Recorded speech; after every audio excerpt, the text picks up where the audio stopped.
Pirmās attiecības cilvēka dzīvē nesāks ar piedzimšanas brīdi, bet vēl agrāk. Tās veido pamatu visām dzīves pārējām attiecībām, tā skaitā attiecībām pašiem ar sevi. Raidieraksts Pirmās attiecības ir manas Vītas Kalniņas sarunas ar dažādiem speciālistiem, arī maniem kolēģiem un dažādām reālām mammām par pirmo attiecību veidošanu ar mazu bērnu. Es esmu Vīta Kalniņa, un šis ir mūsu raidieraksts Pirmās attiecības. Tas ir ģimenes psiholoģijas centra Līna raidieraksts, kurā mēs runājam par attiecībām starp vecākiem, kuri gaida mazulīti, sagaida un pēc tam arī auklē, tātad viss par bērniņa satikšanas laiku. Un šodien pie manis ciemos uz sarunu ir atnākusi dzemdību speciāliste ar ilgu gadu pieredzi, praksi stacionārā, un tā ir Jūrmalas slimnīcas dzemdību nodaļas vadītāja, daktare Jolanta Bārbale-Mālniece. Klausamies sarunu! Sveiks, brīnišķīgais klausītāji! Mēs tiekamies kārtējā Pirmās attiecības epizodē, un šodien pie manis ciemos ir ārste, ginekoloģe, Jūrmalas slimnīcas dzemdības nodaļas vadītāja Jolanta Bārbale-Mālniece. Sveiki, Jolanta! Sveiki! Es sākšu tad ar to, ko es vienmēr sāku, un man īstenībā ļoti arī interesē, par ko tu gribēji kļūt, kad tu biji maza meitene. Jā, tad, kad es gāju skolā, tad mums katru gadu, es neatceros, vai tas bija gada sākumā vai gada beigās, vienmēr iedod tādas lapiņas, kur bija jāieraksta, par ko tu vēlies kļūt. Un es esmu diezgan pārliecināta, ka man šajās visās lapiņās bija tikai viens ieraksts – ārste. Vienmēr, visu laiku, katru gadu? Man šķiet, ka jā. Tas nebija saistīts ar to, ka man ļoti gribējās tur kādam iet palīgā, glābt dzīvības, bet man tanī laikā likās, ka tā ārsta profesija ir tā ļoti fascinējoša. Man patika, ka viņa staigā baltos halātos. Man patika, ka uz kakla vienmēr karājās fonendoskops. Tad, kad ārsts nāca mājas vizītē, viņam bija zīmoks. Viņam bija tāds biezs blociņš pilns ar receptēm un slimības lapām. Man tas tiešām likās tā ļoti saistoši un ļoti fascinējoši. Vai tu pazini personīgi kādu ārstu, vai vienkārši tie bija novērojumi? Mana mamma ir farmaceite. Mana mamma strādāja Jēkabpils slimnīcas aptiekā par farmaceitu. Un tad, kad es bērnībā slimoju, īsti nebija vairs temperatūra ļoti augsta, bet vēl uz bērnu dārzu nevarēja doties, tad es šīs savas bērnu dienas pavadīju Jēkabpils slimnīcas aptiekā. Un man tur arī ļoti patika. Tad, kad es tur ierados, tad aptiekā visi medikamenti, kas stāvēja plauktos, bija sakārtoti viss tā kārtīgi rindiņā. Parasti viņi bija samesti tādās čupās kastēs un atvilknēs, bet tad es viņus sakārtoju visu ļoti kārtīgi. Un viņi tur arī gatavoja medikamentus. Un man tiešām tas tā ļoti patika un fascinē, bet īsti par farmaceitu es nevēlējos kļūt. Bet man draudzenei vecāki bija ārsti. Un viņai mājās bija medicīniskie instrumenti. Un tad mēs bērnībā ļoti ar viņiem spēlējamies. Mums lēlēm bija visas mutes saurbinātas, mēs tur labojām zobus un ko tik mēs tur nedarījām. Līdz vienā reizē draudzenes vecāki bija pateikši, pietiek meitenes, instrumenti sāka sabojāties un mūsu brīnišķīgo kasti mums atņēma. Jā. Labi, bet droši vien jau nemaz tik vienkārši arī nav tad iestāties par to ārstu mācīties. Kā tev tas bija? Jā, tur arī, es laikam varu teikt, ka man tās durvis vērās pašas vaļā, jo es skolas laikā biju diezgan tāda kautrīga meitene, es mācījos neslikti, bet es nebiju nekāda teicamniece, bet tad, kad bija pēc 8. klases, bija modernitānī laikā, jau parādījās šī klasējuma specifikācija, tad es izvēlējos bioloģijas ķīmijas novirziena klasi, bet bija viens bet. Tad, kad vajadzēja stāties medicīnas akadēmijā, tad visus iepriekšējos gadus bija jābūt atestātā fizikas eksāmena atzīmē. Un fizika man bija ļoti uz jūsu. Tik ļoti, kad es sapratu, ka es to eksāmenu skolā nekārtošu. Un uz medicīnas akadēmijas došos tad, ja šī eksāmena atzīme nebūs nepieciešama. Un tas bija pirmais gads, kad viņai nebija jābūt atestātā. Bija jābūt, kad vispār es mācījos fiziku, bet viņai nebija jābūt šim kārtotam šim eksāmenam. Un līdz ar to man bija durvis vaļā. Es devos medicīnas akadēmiju. Tad, kad es sāku mācīties, es pilnīgi noteikti nedomāju, ka es būšu ginekologs. Man draudzene ļoti vēlējās kļūt par ginekologu, bet es zināju, ka es noteikti nebūšu ginekoloģi. 3. kursā man piedāvāja strādāt Rīgas 1. slimnīcā ginekoloģijas nodaļā par māsiņu, jo tajā laikā studenti gribēja piestrādāt, un tajā laikā arī mūs pēc 3. kursa ņēma nodaļās par māsiņām strādāt.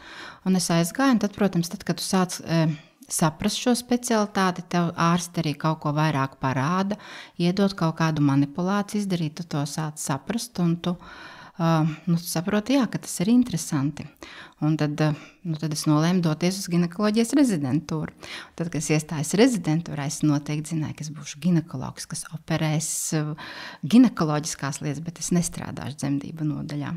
Un tad, kad es pabeidzu rezidentūru, man piedāvāja darbu tieši dzemdību nodaļā. Tā es tā lēnā garā kaut kā virzījos uz šo profesiju, bet, lai es ietu cīnītos, tā īsti laikam nebija. Un tu nonāci uzreiz jau Jūrmalā vai kaut ko citu? Jā, uzreiz tā ir tava jau pirmā un vienīgā darba vieta? Tā nav vienīgā darba vieta, bet tāda dienas darba, pamatdarba vieta, jā, tā ir mana pirmā un vienīgā darba vieta. Un kad tu kļuvi par nodaļas vadītāju? Par nodaļas vadītāju es kļuvu 2007. gadā. Arī jau gana sen. Tur arī kārtis, teiksim tā, drusku salikās. Jā. Bet šobrīd, tagad, kā tas ir būt tajā dzemdniecībā, kur tu tā kā negribēji būt? Tagad es sevi neredzu vairs nekur citur. Kad tu sāki to izbaudīt? Es domāju, ka es to sāku izbaudīt jau tad, kad tur sāku strādāt. Tas ir tieši tas pats, ka tu sāc saprast, ka tu redzi, ka tev sāk izdoties, kad arī droši vien, ka es sievietēm tā kā patiku. Un cerams, ka joprojām patīku, ka mēs spējam atrast šo kontaktu. Tas tev sāk patikt. Un, teiksim, ja mēs runājam par tādām operācijām, ka man kādreiz likās, ka es varētu operēt ginekoloģiskās operācijas, tad es šobrīd saprotu, ka ķeizargrieziena operācija, tā ir mana operācija, jo viņa tādā veiksmīgā situācijā ilgst apmēram 20-30 minūtes. Un tad viņa beidzās, viss ir izdarīts, un es nemaz neilgstu operēt vairs operācijas, kas ilgs 2 stundas, 3 stundas. Tur ir citi cilvēki, kas to dara, prot, un viņiem tas izdodas. Kā tu redzi, tev ir darbs ne tikai ar sievieti, protams, sieviete ir tev pamata pacienti, ja tā var teikt, bet tev jau ir darbs arī ar tēti, kurš tagad diezgan ir klātesošs, un protams, ka arī bērniņi ir tava darba daļa. Vai tu arī viņus redzi tiešām kā arī savus pacientus, vai cik tikai tā sieviete, vai arī visa ģimene? Nē, protams, ka es redzu visu ģimeni, un teiksim, tādā ikdienā tu jau arī tā ļoti redzi un jūti, kādas attiecības ir ģimenē, un kā tas viss veidojās, un vai tas vīrietis, teiksim, ir. Vīrieši dalās ļoti dažādās kategorijās. Mana kā ginekologa novērojums ir tāds, ka ir vīrieši, kas nāk kā mega atbalsta persona sievietei uz dzemdībām, un viņi tur piedalās, un viņi palīdz, bet tādā pašā laikā viņi arī respektē ārsta darbu.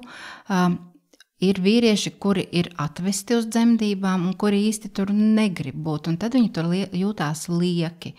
Un tad viņi īsti nezina, kā sevi nodarbināt, un šobrīd mums ir telefona ēra, un tad viņi tur skatās telefonos, kaut kādā veidā sevi nodarbina, bet viņš īsti, nevis tāpēc, ka varbūt viņš šo sievieti nemīlētu, viņam nav tuvu, bet viņai sāp, un viņš īsti nezina, kā viņš var palīdzēt. Un tad ir trešā vīrieša kategorija, kas ļoti grib redzēt, kas notiek dzemdībās. Un viņš palīdz gan tai sievietei, bet viņam ļoti interesē, kā tas bērniņš tur piedzims. Un tie ir tie, kas nāk un cenšas nofotografēt un nofilmēt, un reizēm tā sieviete saka, nē, tur no tās puses nefilmē, filmē no citas. Bet, tad čāredz, kā tas īsti tur notiek. Kā tu tiec galā ar šitām situācijām? Nē, nu mēs teiksim, ja sieviete saka, ka tur tā lūdzu, tur nefotografē vai nevēl, mēs sakam, neieteiktu no galvas pusītes, jūs tāpat redzēsiet, kā tas bērniņš iznāk ārā. Tad tu esi tomēr tādā sievietes aizstāvju pozīcijā. Man šķiet, ka tā ir tomēr tāda, labi, tā ir ģimenes lieta, bet tā arī tomēr tāda, intīma lieta, un man šķiet, ka tomēr, ir sievietes, kas, protams, saka, jā, es gribu, lai tur tiek iefilmēts, kā viņš dzimst, un, es nezinu, vai viņi kādreiz bērniņam to rādīs, bet, varbūt, kas to lai zina. Tad, ja ģimene to izvēlās un kopīgi abi vienojās, tad... Okay. Protams, jā. Cik tu ar bērniņiem runājies, ka viņi dzimst, vai tad dzirdi arī kā, vai jūti, ka viņi atsaucās? Kā kurš, jā. Protams, kad reizēm mēs ar sievieti kaut ko tur runājam, un tad es pajautāju, kā bērniņu sauks, vai jūs zinat, un ja atbild jā, un tad nosauc to vārtiņu, un tad mirklī bērniņš sakustās, jā, tas tā ļoti, interesanti ir, jā. Tad mēs reizēm, ja, ir tāda ļoti tums, teiksim, ir vakars vēls, un ir tums zālē, tad mēs sakam, varbūt ieslēdzam gaismu, lai viņš nāk uz gaismu, lai redz, kur viņam jālien ārā. Aha. Jā, tad tu domā arī par to, kā tam bērniņam klājās tikt ārā. Protams.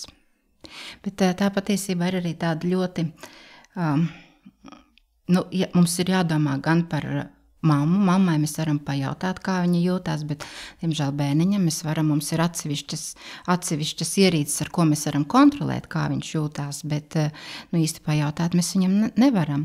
Bet ir, teiksim, sievietes, kad mēs mainot kaut kāds pauzes, mēs sakam, šī pauzā nepaliec, jo tad tu tā kā, bērniņš nāk ārā, viņa galviņa ir zem, un tu viņam tā kā vari apsēsties uz galvas, un tad tā reakcija reizēm no sievietēm ir tāda, kāpēc jūs mani biedējat?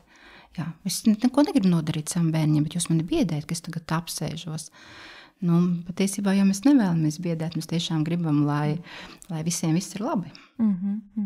Jā. Cik gadus tu tagad strādā jau tajā 15, jā, pareizi sapratu? Par nodaļas vadītāju. Par nodaļas vadītāju? 17 par nodaļas vadītāju, un tā 22 gadus es strādāju Jūrmalā. 22 gadus tieši dzemniecībā kā ārsts, jā, es nezinu, kurienes man tie 15 atnāca labi. 22. Tas gandrīz tikpat daudz, cik es šitien strādāju rekā. Jā, tā ir tāda liela pieredze un daudz, kas ir mainījies. Es zinu arī pēc sevis, es domāju, kādas mammas bija pirms 20 gadiem, kādas pirms 10, kādas tagad. Tiešām tās ir pilnīgi tādas citas paudzes, vai ne? Kaut kas cits arī notiek. Kā tu to redzi, kā tu to piedzīvo? Es laikam teiktu tā, ka paudzes nomainījās. Tāda dzemniecība kā specialitāte, kā attieksme pret sievieti, viņa nomainījās drusku pirms manas ienākšanas dzemniecībā. Jā, protams, sievietes paliek prasīgākas, sievietes paliek izvēlīgākas, zinošākas arī. Jā, tas tiešām ar katru gadu tā kļūst arvien izteiktāk, bet tāda specialitāte, jā, jo, teiksim, bija tie padomju laiki un arī 90. gadi, arī, kad es mācījos, tad man tiešām likās, kad ārsts vecumā dzemdību nodaļā bija kungi un pavēlnieki, un sieviete bija tā starp citu. Kas man liekas ļoti, ļoti nepieņemami, bet tad, kad es sāku strādāt, īsti tā vairs nebija. Un es sāku strādāt arī tajā momentā, kad ienāca arī epidurālā anestēzija dzemdībās. Jums nesen bija tieši sarunas par epidurālu anestēziju, un tad es atceros to mirkli, kad mēs sākām sievietēm piedāvāt šīs epidurālās anestēzijas. Tad patiesībā anesteziologi bija ļoti, tādi ļoti rezervēti. Ja? Protams, ka tā arī viņiem bija jauna manipulācija un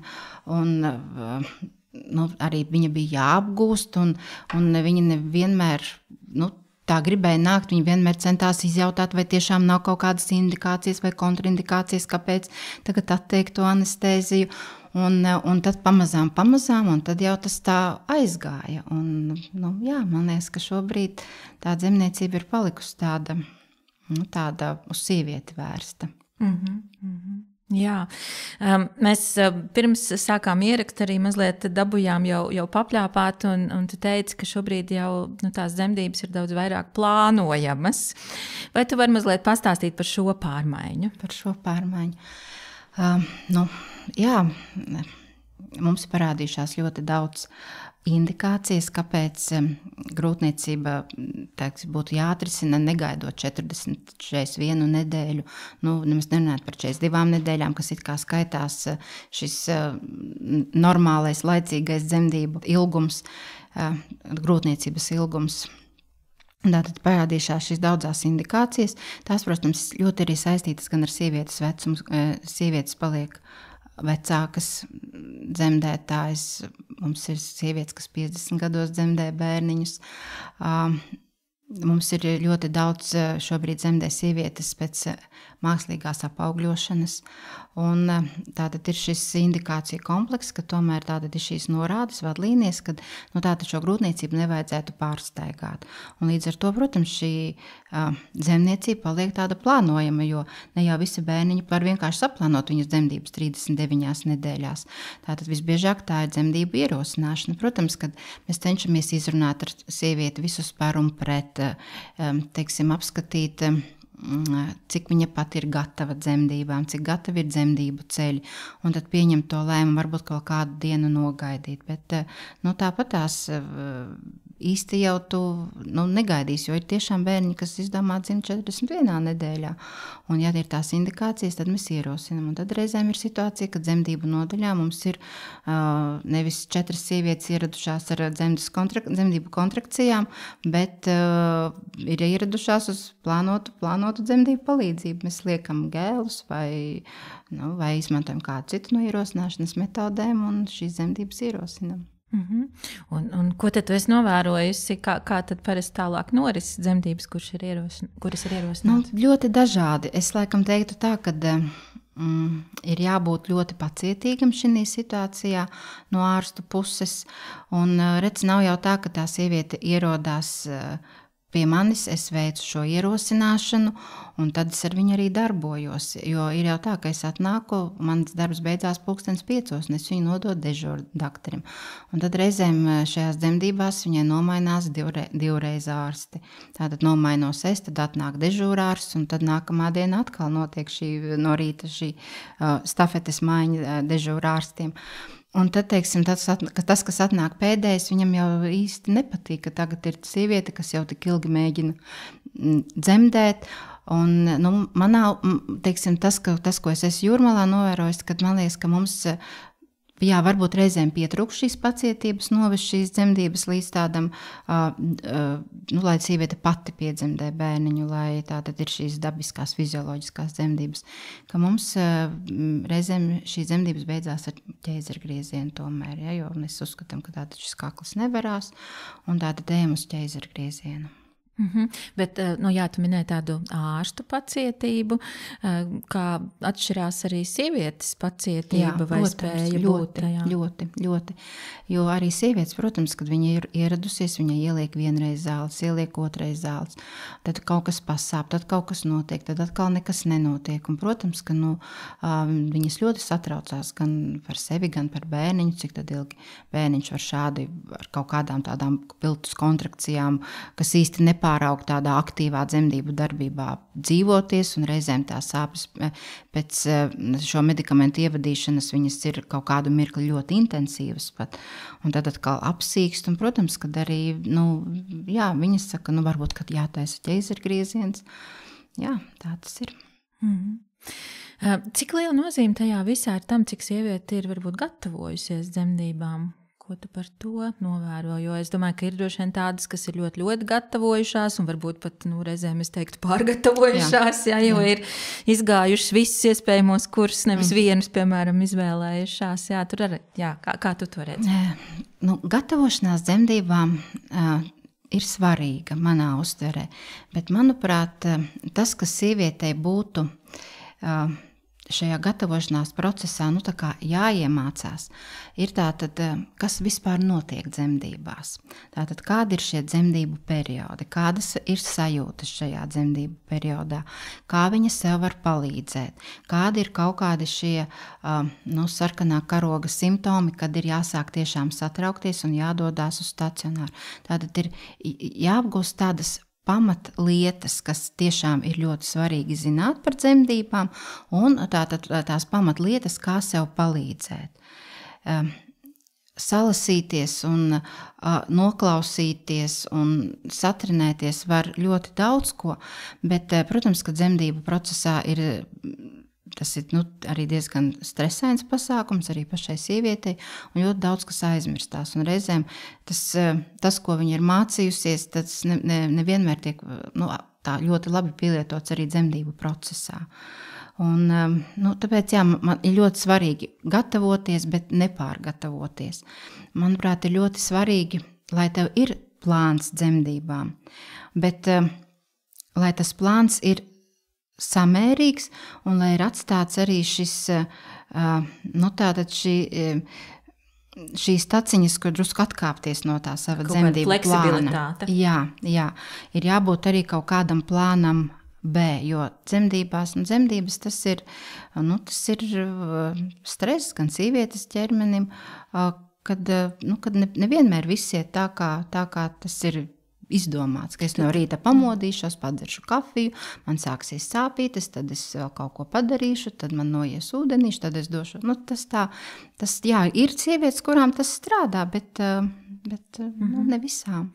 Tad dzemdībās tomēr ir arī daudz neparedzamā. Ļoti ir daudz, kas, ko mēs varam rēķināties, bet nekad līdz galam mēs nezinām, kā kurai sievietei tas noritēs. Jā, tieši tā. Jā. Un es saprotu, arī vislabākais speciālists to nevar paredzēt. Mēs nekad nezinām, kā tas beigsies.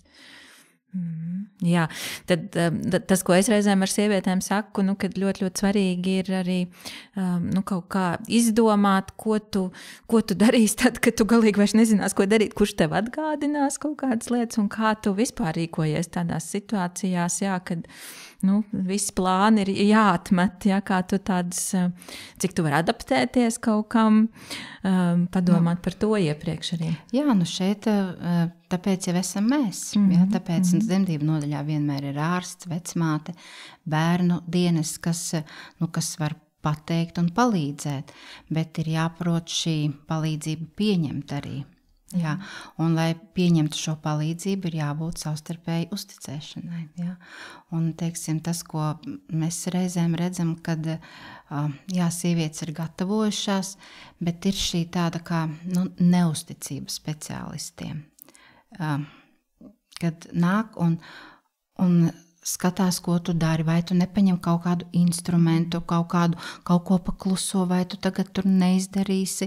Tas, kas, es tu negribu, ka man ūdeņu satur, pamatā tomēr visi informē. Tātad, kad ir tātad situācija ir tāda, kad es uzskatu, ka šobrīd mums jārīkojas tā, vai jūs tam piekrītat.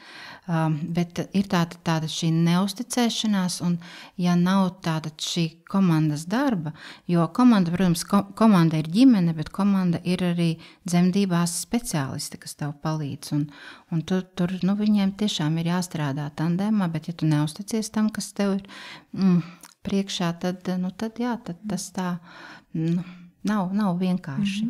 Bet varbūt tev ir arī kaut kāda informācija par to, vai tās ir iepriekš sievietes jau tādu sliktu pieredzi piedzīvojušas, un tāpēc viņas neusticās tieši dzemdību pieredzi? Nē. Man pat šķiet, ka tās ir gluži pretēji sievietes, kas dzemdē pirmo bērniņu. Man grūti pateikt, vai tā ir kaut kāda informācija, ko viņas ir saņēmušas no draudzenēm, no varbūt no radiniecēm, no ģimenes locekļiem, ja kaut kādi šie negatīvie stāsti par savu dzemdību pieredzi, vai tas ir vienkārši kaut kur lasīts kaut kādu briesmu stāsti, kas nonāk internetā, kur reizēm arī šim stāstam ir patiesībā divas puses, nevis tikai stāstītāja puse, bet ir arī medicīniskā puse. Bet man šķiet, ka tomēr tā sieviete, kas kas vienreiz ir dzemdējusi vai divreiz ir dzemdējusi. Jā, iespējams, ka viņai ir bijusi šī negatīvā pieredze, bet viņai tomēr tā kā ir, viņa zina, kā viņai gāja iepriekšējās dzemdībās, un jā, varbūt viņai šoreiz ir kaut kāds tāds savādāks plāns, bet viņai, man liekas, tādu pretestību tomēr jūtu mazāk. Bet tas ir tāds, es tiešām nezinu, vai ir kaut kādi pētījumi par to. Nē, es tikai tavu pieredzi. Bet man liekas, ka tomēr vairāk tādas rezervētākas reizēm ir sievietes, kas nāk pirmoreiz dzemdēt. Un tas kaut kā varētu būt saistīts arī ar viņu vecumu, vai to tu nenovēro? Nē, ar vecumu man šķiet, ka nē. Jā, man šķiet, ka nē, ka tas ar vecumu īsti tā nav saistīts. Jā, kā ir ar atbalsta personām? Nu, es saprotu, ka jūs tur esat daudz speciālisti, un šobrīd jau arī, ka tomēr tās dzemdības ir mazāk, tad droši vien vairs baigi nevar sūdzēties par to, ka pietrūkst to speciālistu, vai ne, ka tomēr, es saprotu, pietiekam var pievērsties tai dzemdētājai, nav tādas pārslodzes, droši vien kā kurā dienā. Kurā dienā, jā, ir tāpat tās dienas, ka mums piedzims 10, 12 bērniņi, un tad ir grūtāk. Tad ir grūtāk, jā, tad ir jāiespringst, un tad noteikti, nevar katrai varbūt veltīt tik lielu laiku. Bet, protams, ka nav jau tā, ka 12 sievietes vienlaicīgi ir vienā dzemdību perioda vienā fāzē. Ja? Tāpat tas jau tā kā pašķēdās pa to dienu, jā, bet tāpat personāls tenī dienu arī varbūt vairāk nogurst. Bet, Tad tomēr, ja tai sievietei ir līdz tā sava atbalsta persona, vai tas ir tas, kas būtu ieteicams, ka viņa nebūtu tur pilnīgi viena? Es domāju, ka jā. Galvenais, lai tā atbalsta persona pilda savas funkcijas. Kas tās būtu? Pasaki, tagad uzskaitīsim, kas viņai jādara. Tātad vienkārt viņai ir tātad jāpalīdz sievietei. Tātad viņam ir jāsaprot, kā rīkoties, tātad sieviete, kas dzemdē, viņa saka, man ļoti sāp, palīdz man kaut kā tātad, ir jābūt kaut kādām tām iemiņām, tātad, vai tas tev masē muguru. Bet, protams, ka tās lietas arī iepriekš jāizrunā, viņš var masēt muguru, teiksim, viņam, ka tas ir vīrs, viņš var masēt muguru, bet varbūt sievietē tādā momentā nepatīk, viņai masē muguru, varbūt viņai vispār nepatīk, ka masē muguru, ja. Tātad, ir tad jāsniedz šis, teiksim, tāds fiziskais atbalsts, kā var palīdzēt sāpēs, jāsniedz ir emocionālais atbalsts, tiešām jāmotivē. Kas būtu tie vārdi? Jā, varbūt pasaka, ko teikt, ko neteikt, ko tu esi tā redzējusi. Es to tev, Vita, varu pajautāt, ko teikt, ko neteikt. Mēs parasti motivējam, mēs sakam, tu to vari, tev izdosies, jā. Tev labi sanāk, ja, paslavējot. Man liekas, ka paslavēt ir ļoti labi. Pat tad, ja nesanāk, mēs reizēm slavējam. Bet, protams, kad saprot, ir jau tā situācija arī, kad mēs slavējam, un es arī paši redzam, ka īsti nesanāk, un kad ir vajadzīga kaut kāda vai papildus manipulācija, vai kad ir jāmaina plāns, jā. Tas, tātad ir jābūt šim emocionālam atbalstam, jā, un tātad tās ir kaut kāds uzslavas, tie ir kaut kādi uzmundrinošie vārdi. Katrā ziņā, ka tas cilvēks, kas tur ir, ka viņš būtu tāds emocionāli klātesošs, nevis telefonā, un nevis, cik tu ilgi te vēl, es nevaru sagaidīt. Jā. Vai pats nobijies, pats nobijies no tā visa procesa. Jā, tas arī tāds jautājums. Es reizēm, kad pie manis atnāk pāris, es arī prasu, vai jūs vispār pārunājāt, kāpēc tam tētim būtu, un vai viņš vispār ir brīvprātīgi tur, un reizēm viņš arī pasaka, vai tu man vispār ir izvēle, ja? Ne. Un jā, man liekas, ja tā sajūta, ka nav izvēle, tad jau tās bailes tur varētu būt vēl spēcīgākas. Jā, tieši tā. Protams, ir arī, mēs redzam arī tās situācijas, ka reizēm arī sieviete pārdomā dzemdību laikā, un ka viņa pēkšņi kaut kādā tādā kritiskā brīdī pasaka, Klau, man šķiet, kad man būs tā kā vieglāk vienai pašai to darbiņu darīt. Ja? Tas, varbūt, ka tā ir kaut kāda kautrība, ja? Jo nevienmēr tur tas ir ļoti skaists skats, kad tas bērniņš iznāk ārā, bet pa vidu, kamēr tas process notiek, tur ir arī dažādas, varbūt ne tik estētiskas lietas notiek. Un ja tā sieviete ir saspringta, kautrējās no tā, tad viņa arī nedara to savu darbu. Un to mēs ļoti bieži redzam. Tad, kad teiksim, vīrs aiziet kaut kur, es aiziešu tur kafiju, padzert uz 5 minūtēm, un tad tā sieviete atbrīvojas. Un mēs sakam, varbūt, kad tev tagad labāk sanāk. Mēs sakam, dari fiksi, dari ātri. Viņa saka, jā, zin kā, laikam man ir vieglāk vienai to darbu darīt. Tā arī var būt. Es te gribu piebilst, ka reizēm man liekas, tas pat ne par to, kā tas izskatās, bet par to, ka sieviete mēdz uzņemties tā kā emocionāli rūp par to, kā viņam arī ir. Jā, un viņa tā kā mēģina viņu saudzēt vai sargāt vai pārāk empatizēt. Un, protams, ka tajā laikā viņa vispār nevar pieslēgties savam ķermenim un darīt tieši to, kas jādara. Tieši tāda personīga atmiņa ļoti spilgt, kad es savu pēdējo bērniņu mājās dzemdēju plānotās mājdzemdībās, un man visi 3 bērni bija mājās, un es sapratu, ka nebūs. Mēs vienkārši viņus izlikām aiz durvīm un pusūtījām saldējumu pirkt, un tikmēr ātri piedzim tas bērns, jo vienkārši man viņi visi traucēja. Pat ne par to, ka viņi tur sēž un skatās, bet tas, ka viņi ir tā telpā ar savām kaut kādām gaidām un satraukumu. Tā tas tiešām ir. Jā, ka tās atbalsta personas, viņām jābūt arī tādām fleksiblām, pielāgoties tajā brīdī, tai vajadzībai vai nekas tai sievietei tur ir. Katrā ziņā viņam ir jāvar teikt šie vārdi. Mums bija viens tāds gadījums, kad dzemdībās bija dūla klāt, kas man šķiet, kur ir jābūt ļoti tādai, man liekas, profesionālai. Tas ir cilvēks, kas vispār ir mācījies šo lietu. Un tad, kad sieviete dzemdēs, un viņa saka, runā ar mani, saki man kaut ko. Un dūla jautā, ko man tev teikt? Ko tu gribi dzirdēt? Nē, varbūt, ka tā vajag, un tas sieviete pasaka, ko viņa grib dzirdēt, bet man tas tādā momentā likās tā, ka tev tā kā ir jāzina, ko viņai teikt un kā atbalstīt. Nezinu. Okay, vai tev ir arī labas pieredzes ar dūlām? Jā, man ir arī labas pieredzes ar dūlām. Pilnīgi noteikti man ir labas pieredzes ar dūlām. Pastāsti, kā viņas palīdz, vai tās tiešām var just, ka tas ir citādāks atbalsts nekā varbūt parasts cilvēks, kas līdzi atnācis rats vai... Man liekas, tādā momentā, ja dūlai ir sieviete ar labs kontakts, un, teiksim, kā mēs personāls to redzam, kad viņas tiešām ļoti komunicē savā starpā, viņas sarunājas, nevis ir kaut kādas šīs klusuma pauzes, ir kaut kādas tās sarunas, kas varbūt ir ne tikai par un ap dzemdībām, kaut kādos kontrakcijas starplaikā. Jā, atnāk kontrakcija, tad ir šie uzmundrinošie vārdi, bet pa starpām ir kaut kādas sarunas.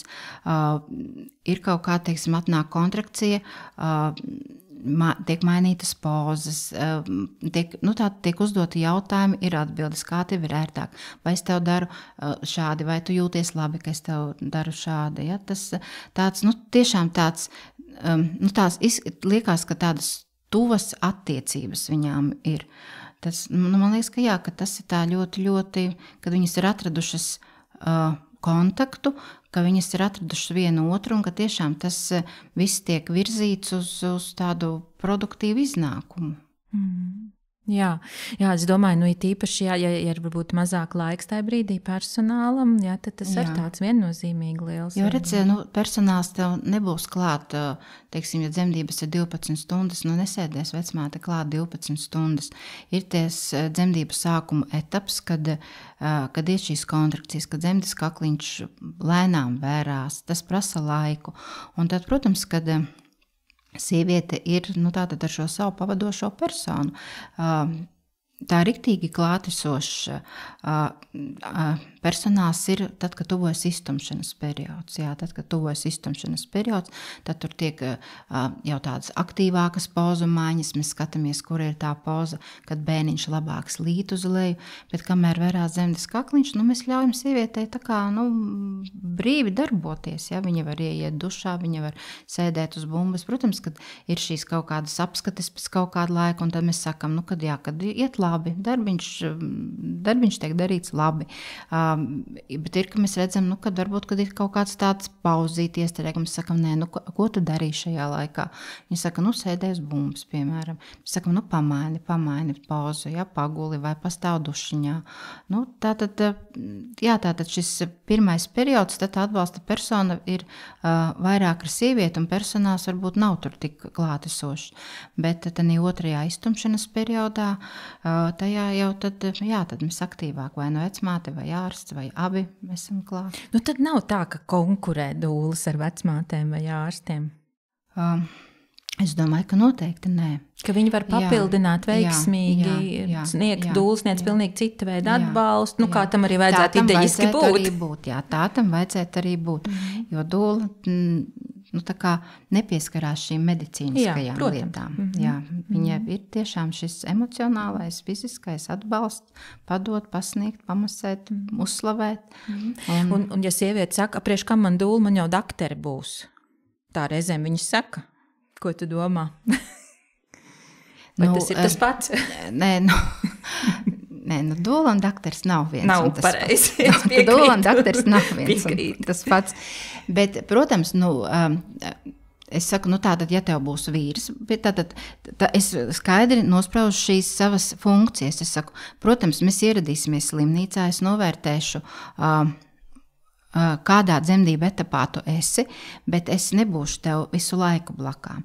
Ja tev liekas, tātad, ja ir partneris, kas nenāk uz dzemdībām, tas ir saprotams, ja tiešām viņi tā ir vienojušies, kad viņš nevēlās nākt. Vai arī nav partneris? Varbūt arī nav partneris. Tātad, ja tev ir vajadzīgs atbalsta persona, tu vari izvēlēties dūlu, tu vari izvēlēties arī vecmāti, kas, protams, kas būs tur vairāk klāt.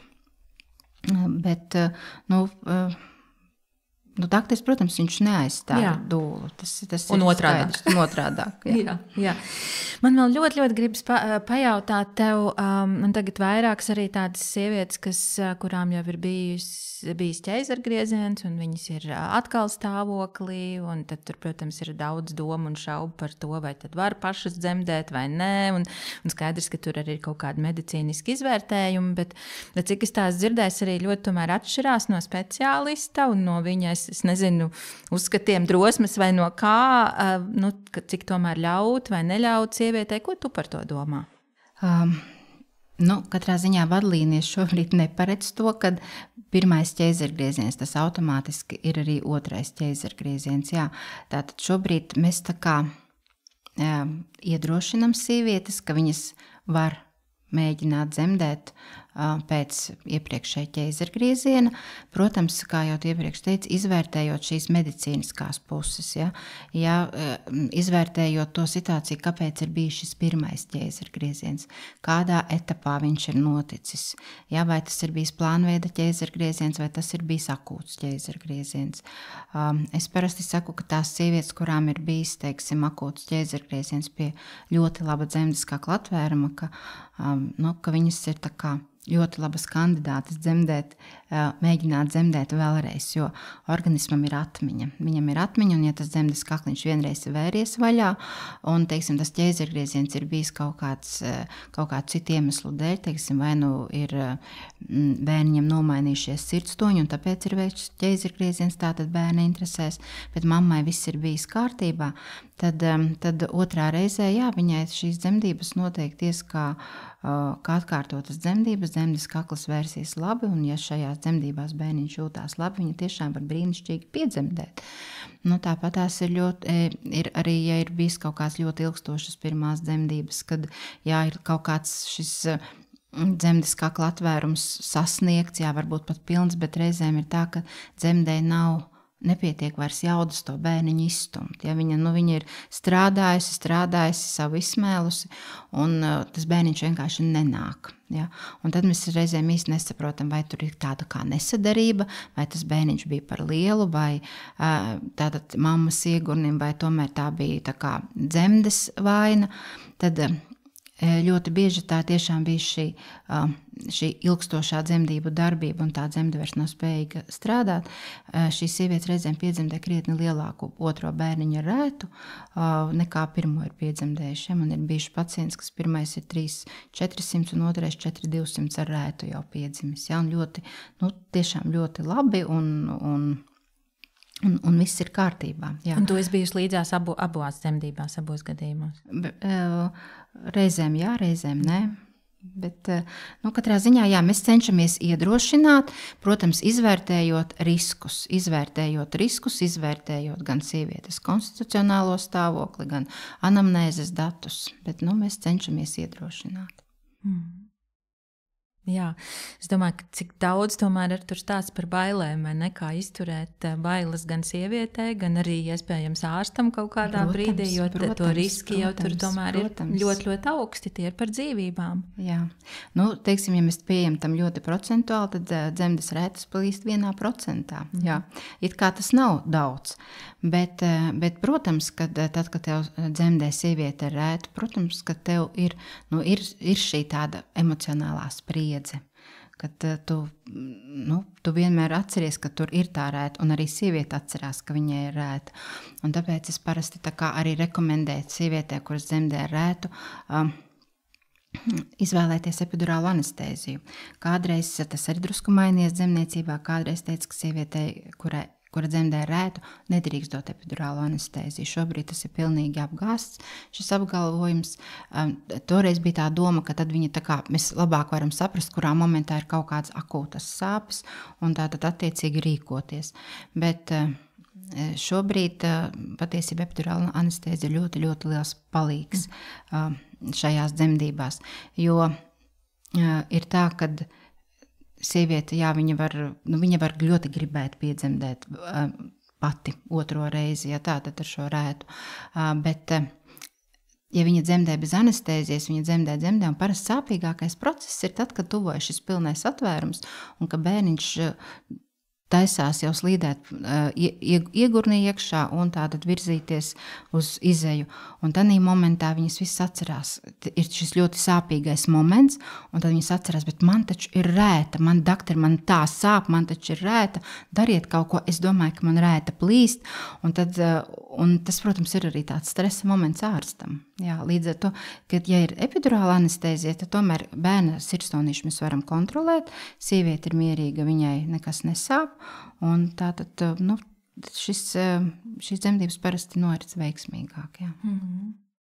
Jā, es domāju, kā tas vispār ir tev tajās emocijās, jo skaidrs, ka, manuprāt, strādāt dzemdību nodaļā droši vien tas ir priecīgāk nekā jebkurā citā slimnīcas nodaļā, vai ne? Viennozīmīgi.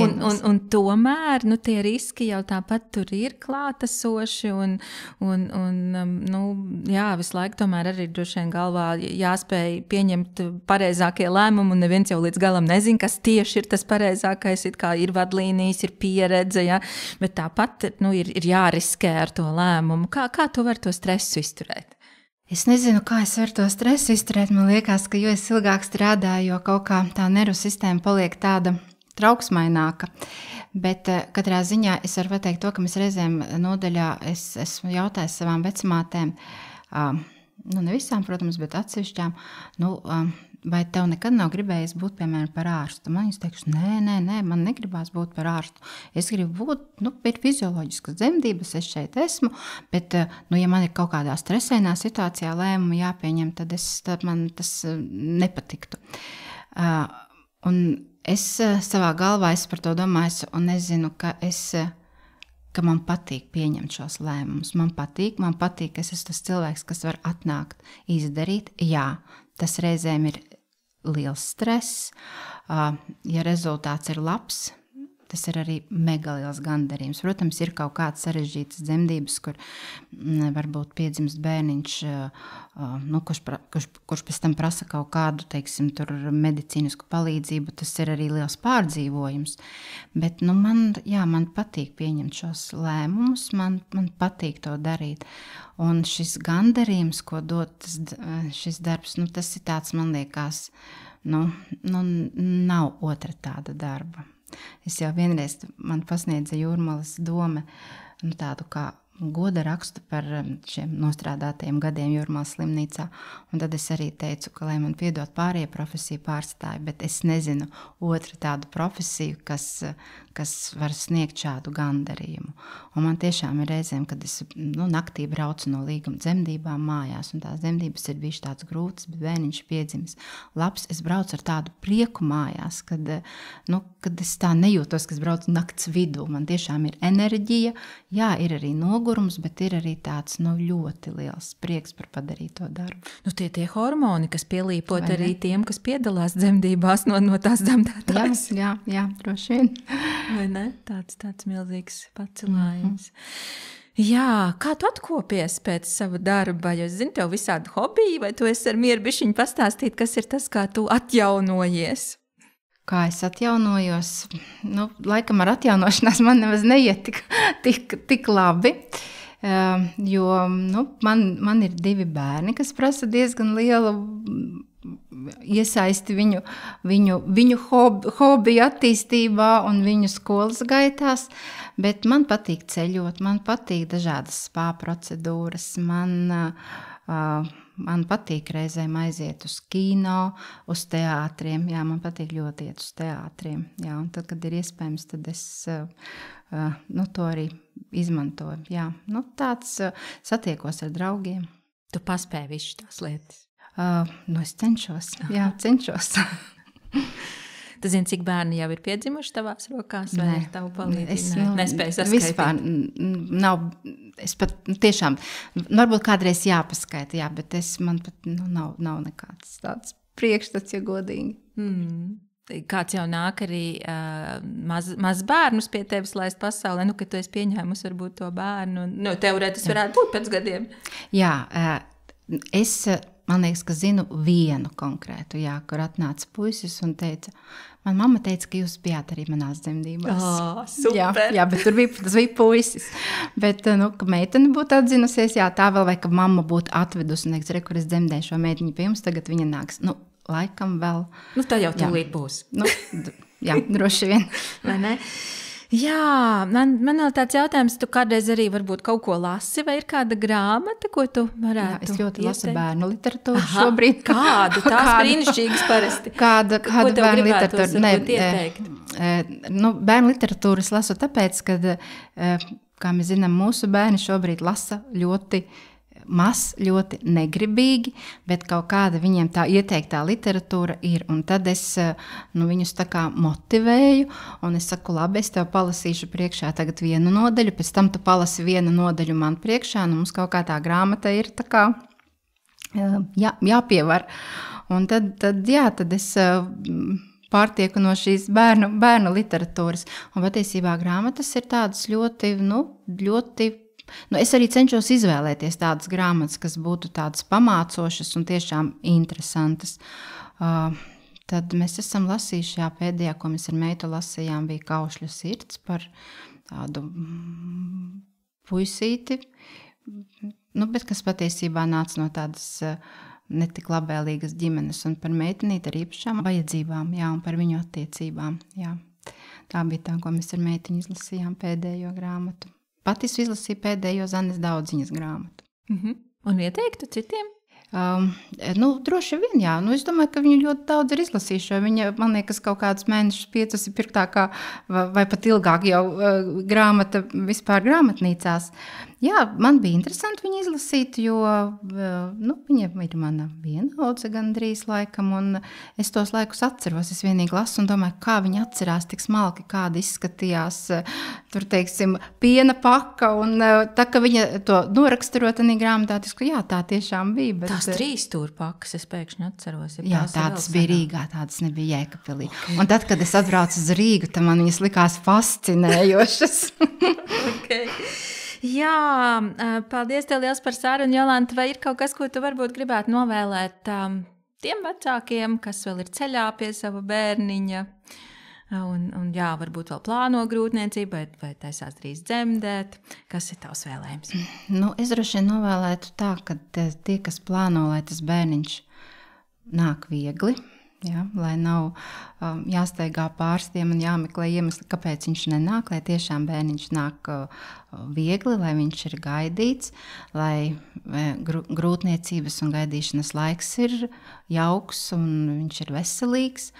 Un tad ierodoties dzemdību nodaļā, lai viņi sastop šo savu atbalstošo personālu, ar ko var kopā iziet šo piedzīvojumu.